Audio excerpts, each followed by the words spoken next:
What? Oh yeah. Next review. Sorry, watching Canadian Pickers. Transformers. Um, the PS2 video game that came out in 2004 by Atari. Man, Atari's awesome. They breathed life back into Dragon Ball Z, video game wise, and just now.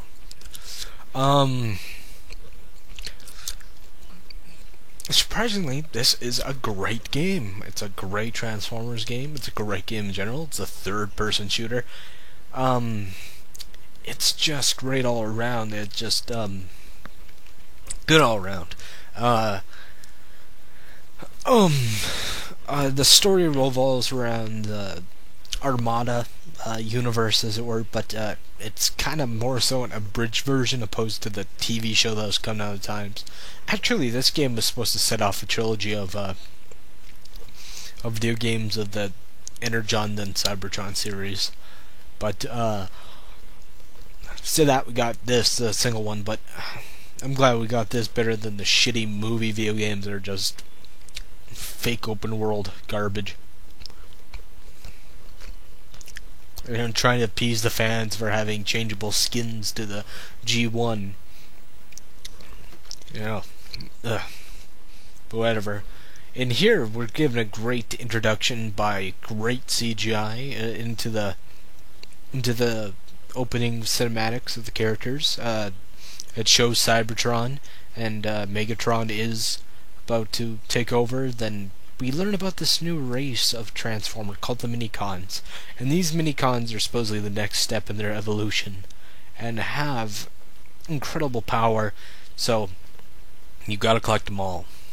I know to some seasoned Transformers fans, Armada's been coined Pokeformers.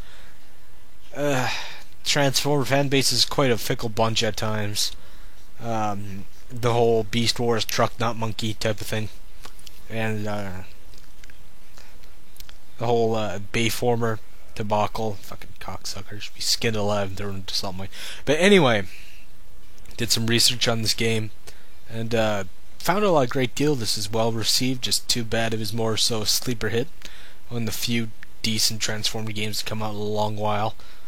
But opposed to War for Cybertron, which I haven't played yet, though I've been heard it's nothing more than Gears of War with Transformers.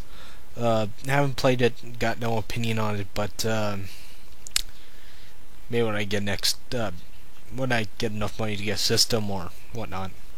But for this game, it's just great selection. You get Optimus, Hotshot, and Red Alert, which they all play different in different ways. Optimus is a powerhouse, while Red Alert's all-around defense, and Hotshot's the speed demon, who's very fast but has low attack and low defense.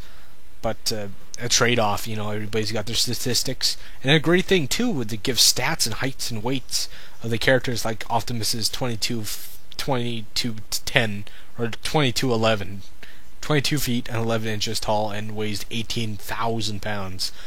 And stuff like that I find fascinating because, they actually did their homework opposed to Bayformer saying Optimus is 32 feet tall, even though we had to use 2 semi-trucks to make him that height. We technically cheated.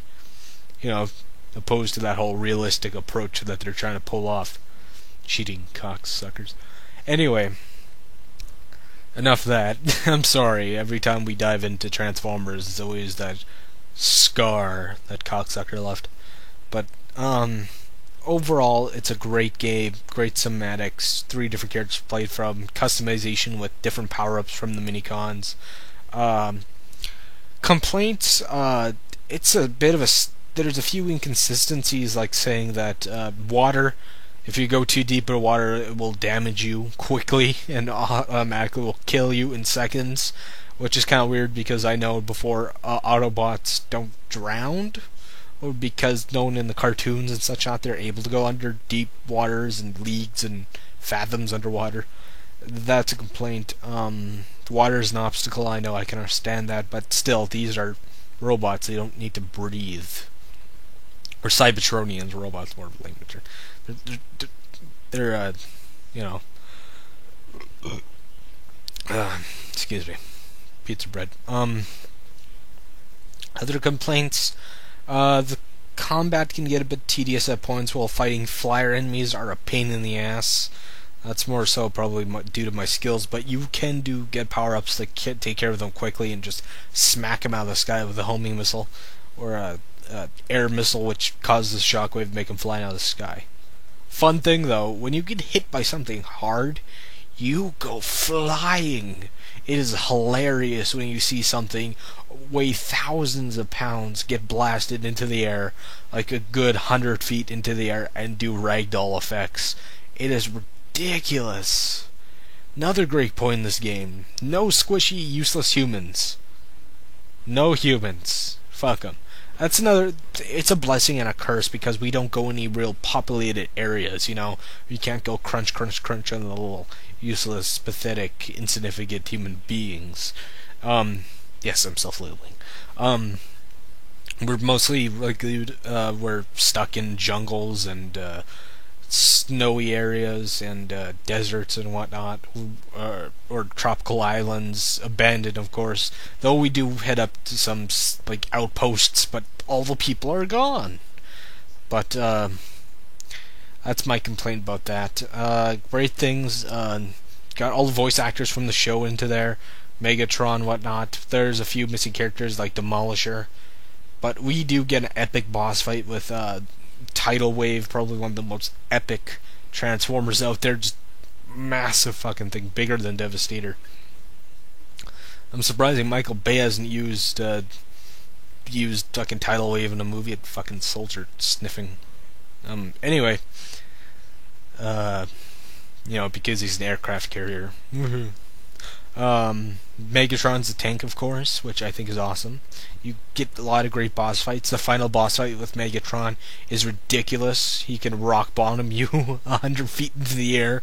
It is just, it's so much potential that wasted on this film. So, but I'm sorry. Keep going back to there. It's pain, but pain because I love this series so much, of this pulpy sci-fi that is Transformers. But overall, great game. Minor complaint from G1ers that this game was simply just called Transformers and not Armada because they wanted a G1 game. Though we did get a G1 game, only in Japan. But that game wasn't as good as this game. Even though this is kind of like a spiritual successor to the Beast Wars game, not the fighting one, but the third-person shooter one, which I haven't played, but I've seen clips and still images, though. I like to hunt that down because I'm a big Beast Wars fan, but that's for another time, and this game was just prime.